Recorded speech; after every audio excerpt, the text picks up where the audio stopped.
I thought I'd make a video about my OCD. Yeah, proper OCD, at the craziest level. Plus, like I've mentioned before, I'm pretty ashamed of the crappy videos that I've made, and I wanted to do a better point of view drive. So the camera's on, it's got different settings, and I'll voice over this separately just because I screwed up the talking segment of the actual point of view drive. So you can't hear the car's exhaust, you can't hear the engine, but you probably couldn't hear that anyway, even if I didn't voice this over, because, well, Vision's pretty silent. Some people have OCD when it comes to cleaning, some with putting things away, and some people have car OCD where they clean their dashboard like 20 times a day.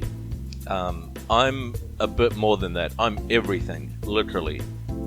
Oils, fluids, filters, grease, the type of oil, the brands of filters, and the cleaning of the engine, the tire rotations, cleaning the car, the underbody, the engine, the interior. I'm all of it. And there's a pretty embarrassing reason why I've become like this, and I've been too ashamed to say it before, but I'm going to tell you in this video. Honestly, it's really embarrassing because it shows basically what a failure my life has been.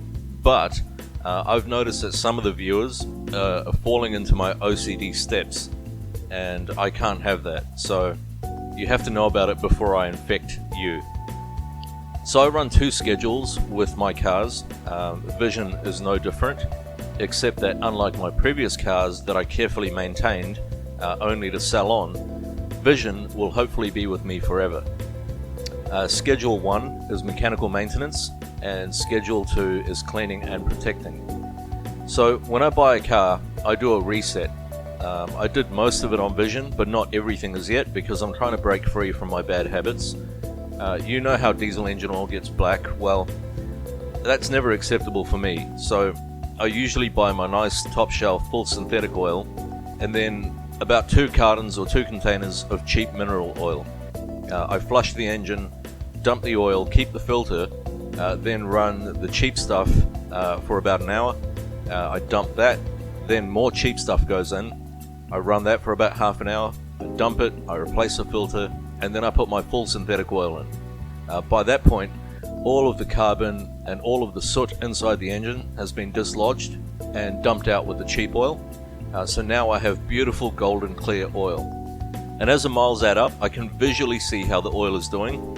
Is it being overwhelmed with combustion soot? Is it getting darker slowly from heat cycles? Also, synthetics. I've had people try and convince me that it's no good. Well, fuck you. I'm not an arrogant man. In fact, I'm probably one of the dumbest people you have ever seen. But I realized something a while back. I know a fuck ton about cars. So my passion in life is cars. I've been told that as soon as my eyes could focus on anything as a baby, only cars could hold my attention. And when you're that passionate about something, you never get enough hands-on time working on them, enough reading time, reading about oils, reading about tire temperatures, reading about different road surfaces like coarse chip and how that affects tire wear, reading about cars and the environment and how they operate differently in humidity and things like that. And yes, to that level of detail, and of course learning about how fluids work, plus being in the industry for about half my life. So when synthetics first started becoming popular, I approached them blankly. This was before the 14-year-old on YouTube with a Lamborghini made a video telling you that it's bad for your car, or the decrepit old screaming man on YouTube. You know, he once put synthetic in a customer's car and the guy got cancer the next day and died or something. So I took it upon myself to study them, to use them and find out for myself. You know, and I didn't just listen to someone, it's not secondhand information. So while I'm not arrogant, I'm incredibly confident in my automotive knowledge and ability. And the one natural talent that I've ever had was driving and understanding cars. I used to blow people away by driving. Like, I would just be driving normally and they would think that, you know, the turn that I just made or how I backed into something or the speed that I took a corner was inhuman. Like, so I once went to a go-kart track as a teenager with all of my adult work friends, and I destroyed everyone on the track. The track owner said that I could race the next group as well, and he came out and he took a couple of pictures, and he was watching me, and I won. So he invited me back to race on a Saturday that weekend, and to be honest, I thought he was a pervert and left. Only many years later did I realize how dumb I was. I didn't have any adults around me who cared enough to translate the opportunity that was presented to me. So I run full synthetic. I've used it for about 11 years now, most notably in my 1994 1HDT powered 80 series Land Cruiser, and that had 545,000 kilometers on it. Original engine, unopened. It burnt no oil, used no coolant, and it blew no smoke. I've bought cars that owners have told me used a bit of oil and coolant, but somehow in my ownership they stop. So Vision burns not a micron of oil. I check it every couple of weeks now, and it burns no coolant whatsoever. So is it the grade of oil that I use, or is it because it's synthetic, or is it a combination of everything? I think it's everything. So I run full synthetic automatic transmission fluid. Yes, the 14-year-old YouTuber told me not to, and every man and his dog seems to regurgitate the same information, but I've always serviced my automatics, fluid and filter, and I've never had an issue. There seems to be two camps of people. The people who don't like synthetics are usually the same people that don't believe in transmission flushes. And the service guys like me, we're on the other side. And I think of the first group kind of like the automotive anti-vaxxers. They protest everything. They like to spread like fear-mongering stories, things like that. So I don't want to rely on sludge and deposits inside my engine and gearbox holding everything together in like a finely balanced knife edge between running right and about to have a catastrophic stroke. I'd rather service my equipment so that I never have to rely on sludge keeping it together. None of my cars have leaked oil because of synthetics. I've had cars with oil leaks and switched to synthetic when I bought them, and they didn't leak any differently. So I choose synthetics because the molecules are stronger, they're more uniform. Because of that, they can withstand extreme temperature fluctuations, they can withstand shear forces, more under load and pressure, and because they don't break down even remotely as fast as mineral does, it keeps its additive packages working without breaking down and being overwhelmed by heat and byproducts. That's why I go 15,000 kilometer service intervals. If I was running mineral oil, you know that shit would be out of my car by 5,000 kilometers. Plus, I live in a place of extremes. When it's 44 degrees Celsius outside, zero humidity, and the car's slugging up like a steep hill, or in soft, sandy, outback dirt roads, I feel a sense of confidence and like ease, knowing that the full synthetic liquid gold that's circulating throughout my engine and driveline is still easily in spec. It's still protecting my internals, it's carrying the heat away, it just works. I've also noticed something about synthetics, and you can find examples on YouTube.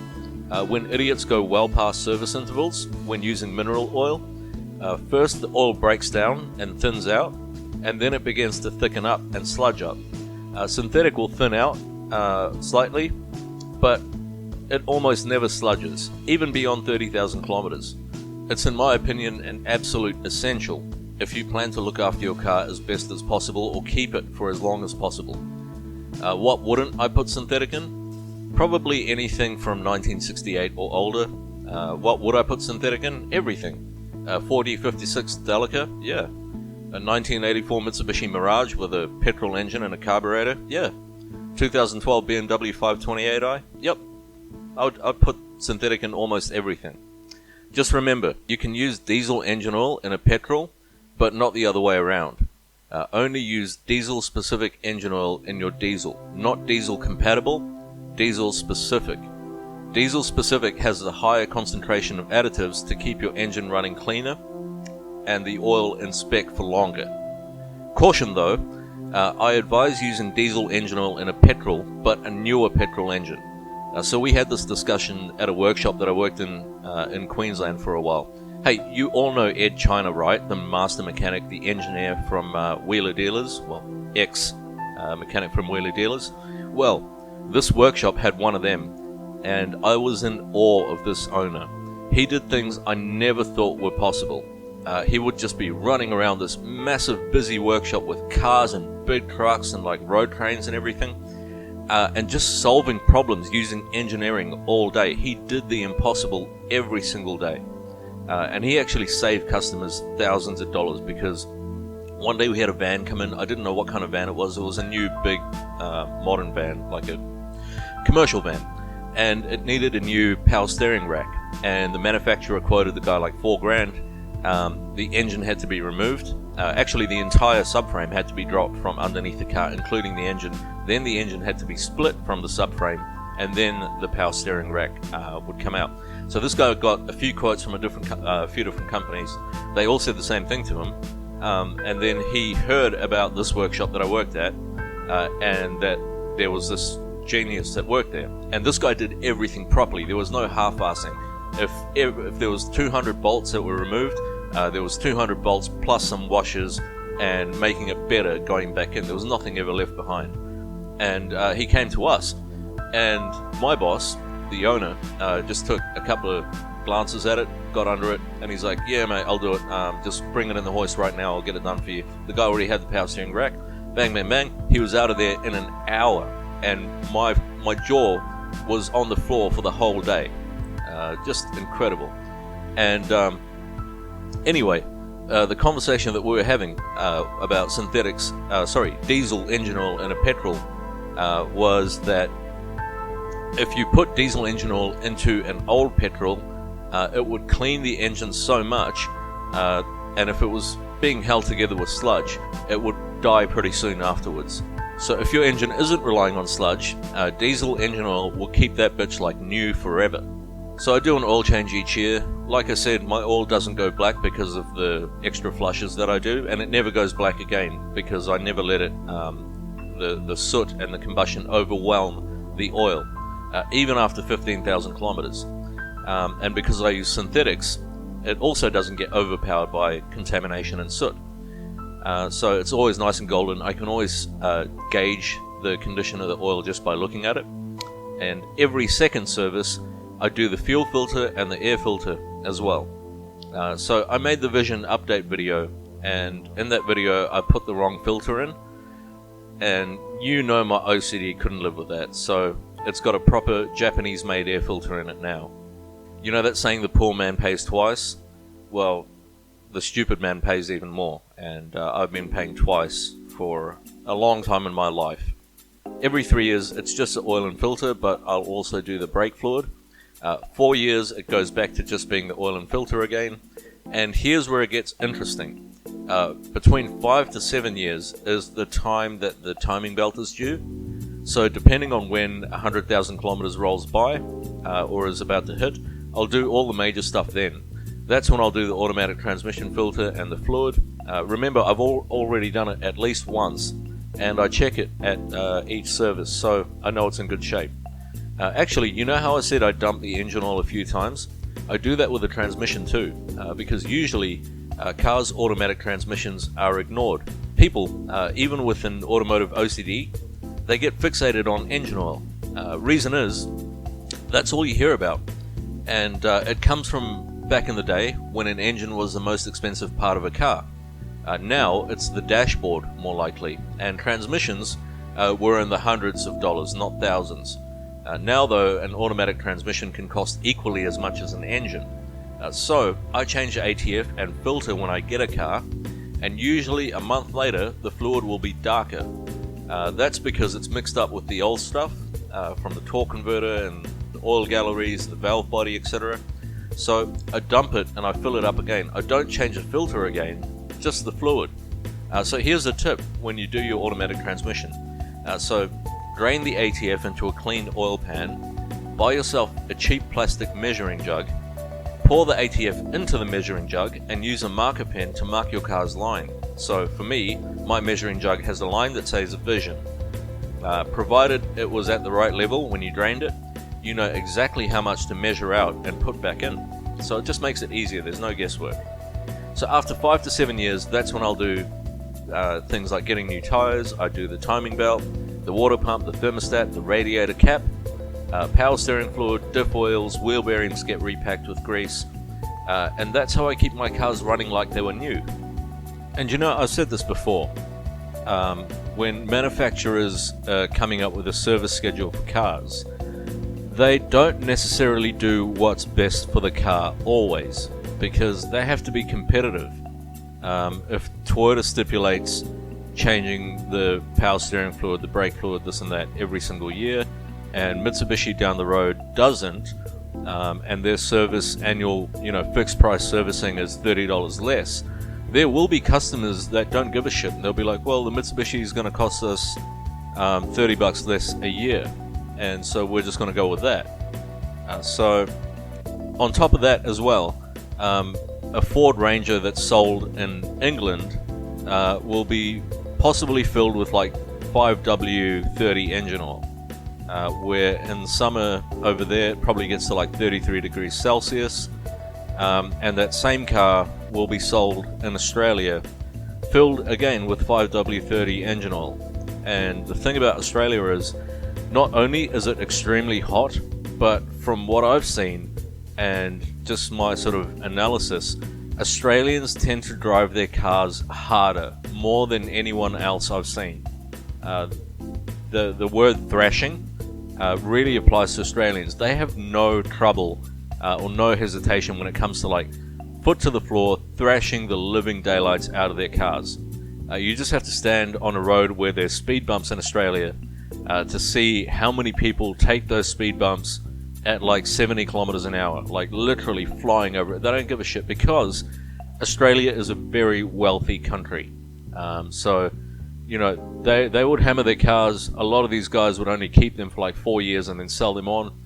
If the suspension bushes get flogged out, something breaks and it costs like $1,000, it's nothing. It's like, yeah, whatever, mate, just fucking do it, fix it.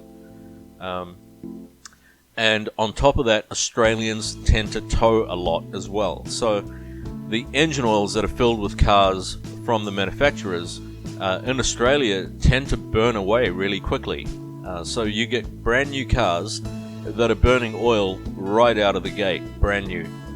So I think, I could be wrong here, but the 1KZ Envision is technically meant to have like a 30 weight oil in it. So like 5W30 or something.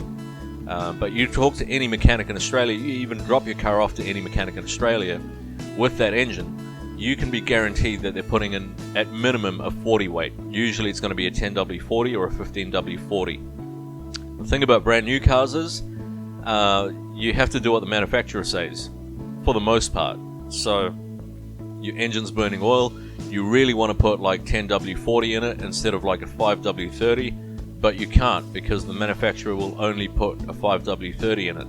That's why when I took my Toyota Land Cruiser to Toyota to get serviced once, they filled it with 5W30, and it burnt 7 liters away in under a week.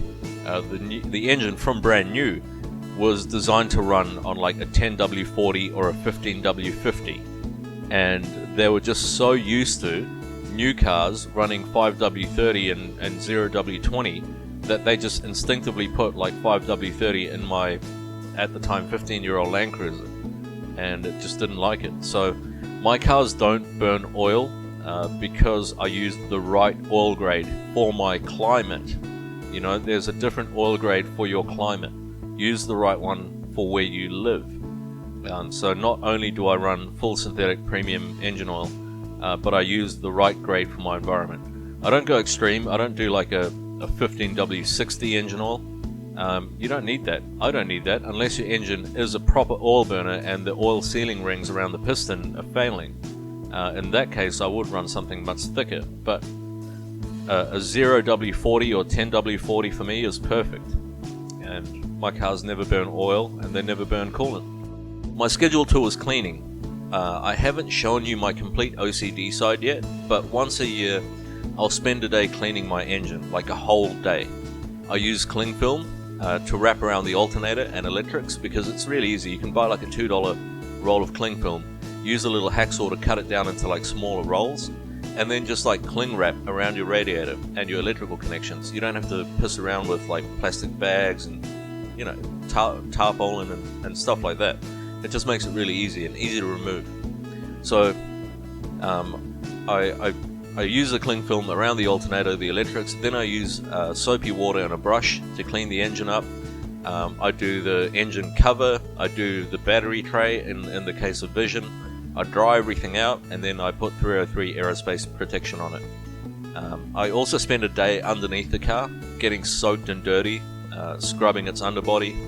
I dry that, and then I spray on and brush in some lanolin, and then I wipe the excess off.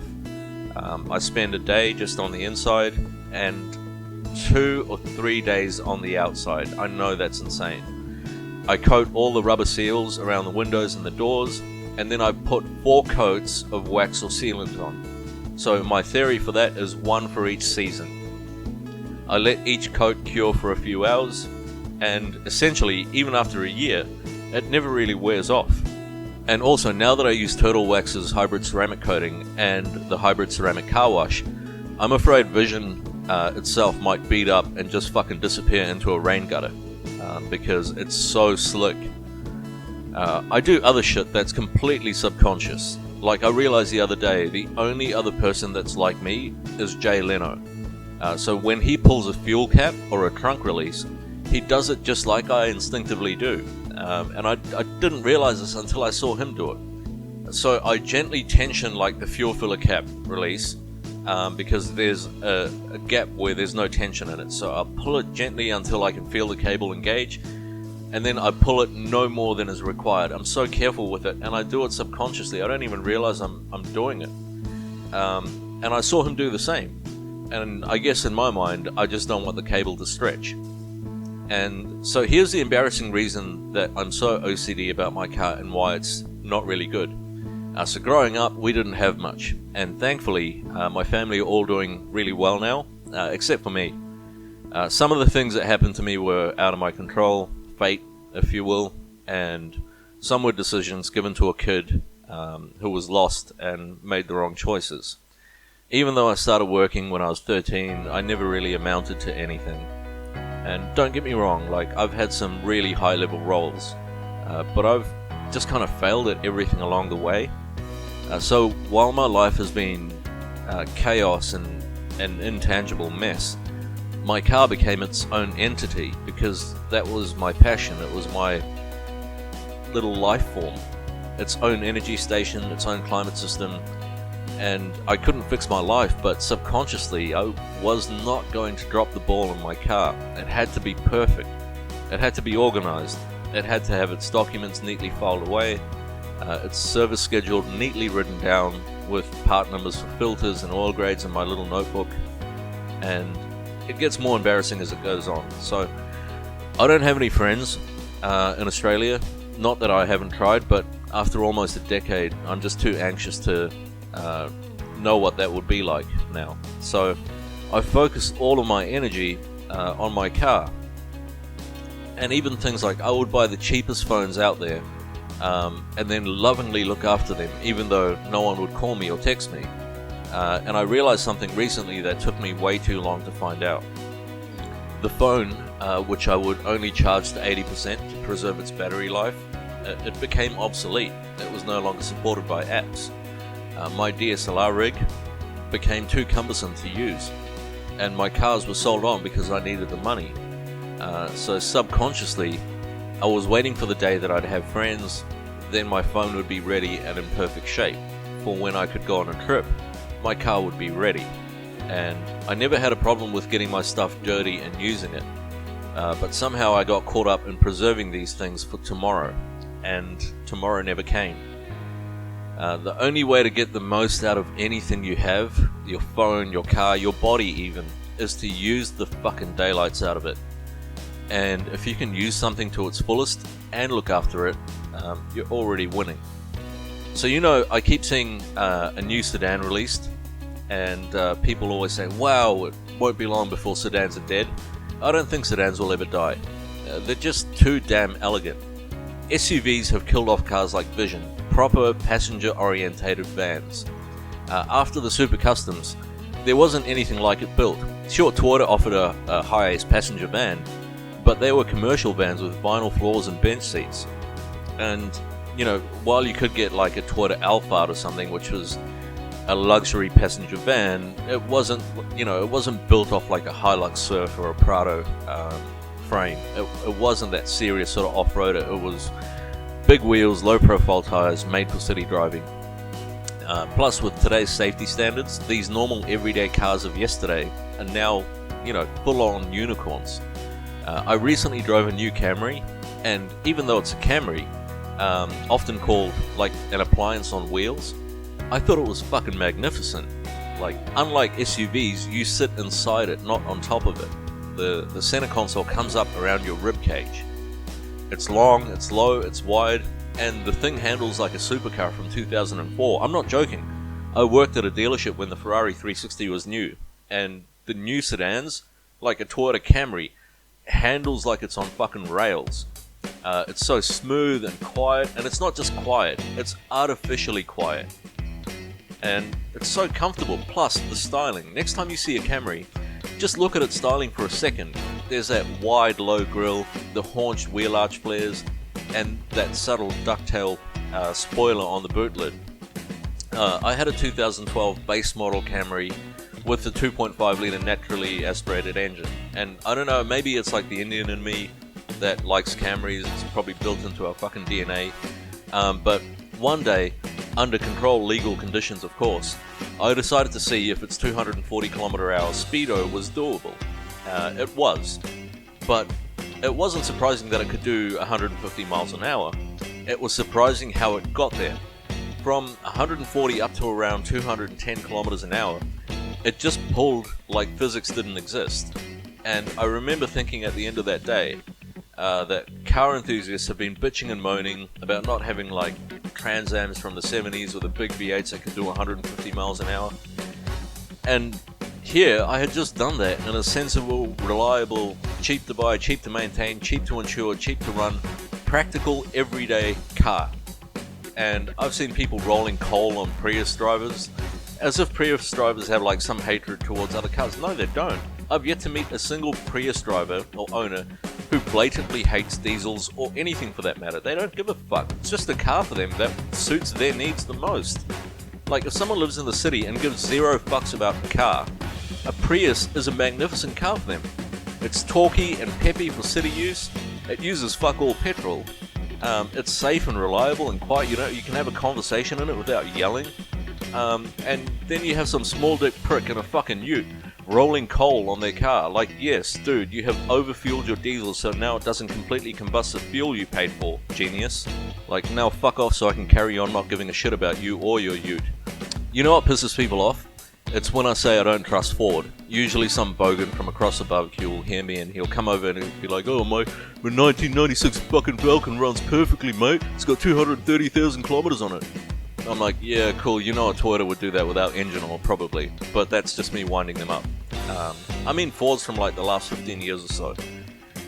And I mean, it's not that I love Toyotas. I have a respect for them, and that's a different thing. Like, the places that my Toyotas have taken me, if something went wrong, I'd probably still be out there dead. But knowing me and my OCD and maintenance, I could probably go to the Outback on a fucking lawnmower and it won't break down. But, Ford, they do dodgy ass shit.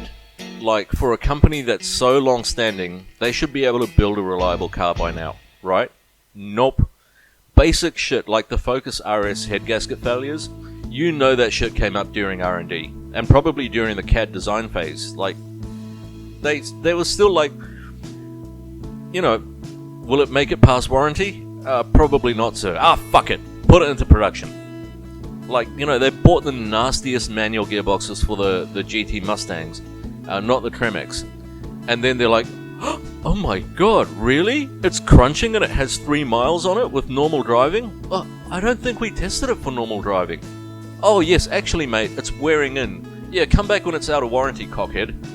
And then they just slam the door in the customer's face. They introduced Ranger in Australia with the 3.2 Puma diesel engine. And in all fairness, Mazda did too because there was the same car underneath. But they sneakily never told anyone they put a non-priming oil pump in it for efficiency. Just like Apple removed the charger from the box for environmental protection.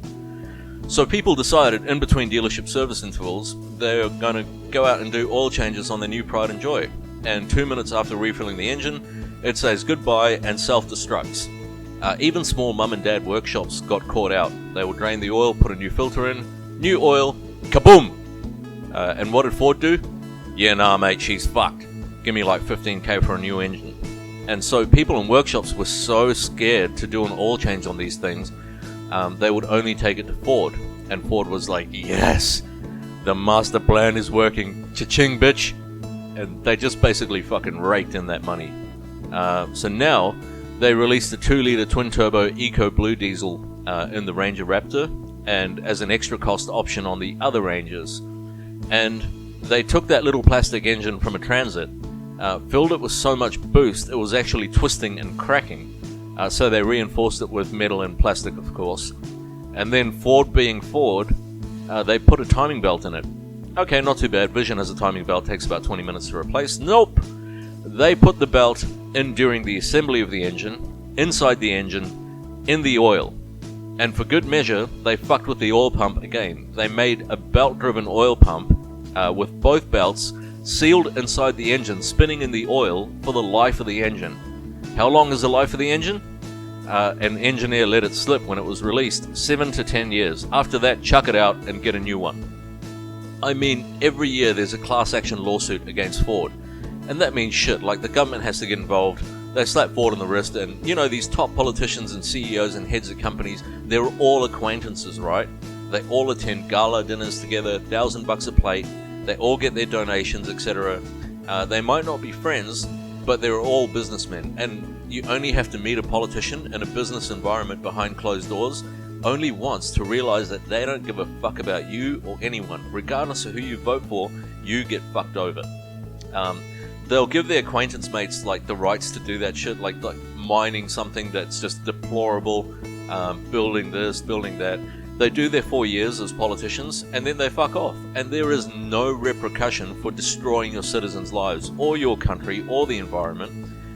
You do your 4 years, you make the ching-ching, and then you leave office with like a salary for life, protection for life, admin staff, travel, and a little black book full of contacts loaded with cash and power. So when Ford gets told off, the government gets, say, $5 million, which is like a drop of piss for Ford. The government's like, yeah, we made $5 million for nothing. And they never actually state how to fix the cars. Like the Focus and Fiesta dual clutch nightmare they put in, they began failing before they were even sold. And Ford patents its parts, so they were hoping it would shit itself after warranty and then make big money trying to sell the parts for it. They got sued. The government snuck in like that pervert uncle at a barbecue and was like, yeah, give me that 5 mil G.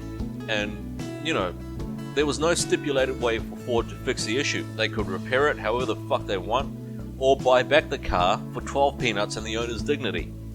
And it never said you must replace the gearbox with that of a suitable and compatible and comparable transmission and warranty that for additional 4 years. So Ford was like, come on you miserable fucks, come get your free transmission oil change, and maybe we'll tweak the software so your car won't show any symptoms of the cancer that's killing it inside. But you know what? If Ford wasn't Ford and doing what Ford do, Toyota would still be pumping out like 130 horsepower fucking boring sleeper cars.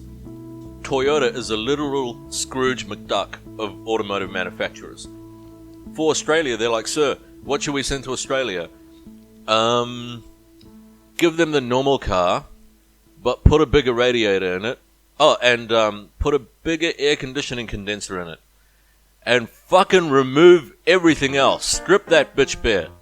So we get like the same cars around the world in Australia, but fucking gutted out. Like we have half the features that the rest of the world gets. And so Toyota's like, in 4 years we'll give the driver electric lumbar support. And you know, if someone in Japan suggests giving them driver and passenger electric seats in the Hilux, for example, his family would probably be notified and he would have to live with a deep Japanese shame of even considering such a ridiculous idea. Like, I think Ford broke the gentleman's agreement between manufacturers. You know how Porsche introduces like a new 911? This time with an aluminium bonnet and roof, and everyone's like, oh my god, fuck me, how do they keep making them better? I'm like, it's aluminium, you dumb fucking ape. They didn't just discover it last year, you know. So manufacturers are like, yes, we'll all give them 450 newton meters of torque. Mitsubishi, what are you doing? We're going to give them 430 newton meters of torque. Okay, that's good. What about infotainment screens? 7-inch. And Ford's like, yeah, nah, fuck that. 10-speed gearbox. 10-inch infotainment screen. And meanwhile, Toyota's like, can we get by for another 12 years without Apple CarPlay or Android Auto? No? Oh, fuck. Okay, well, I don't really want to give them that, but okay. We'll just remove the interior dome light from the Australian models to pay for it. And Ford's like, yeah, fucking Bronco, bitch, 35-inch tires. So Ford realized something, that if you build something people want, they will buy it. And then you can engineer a whole bunch of fucking flaws that no one will care about because 35s.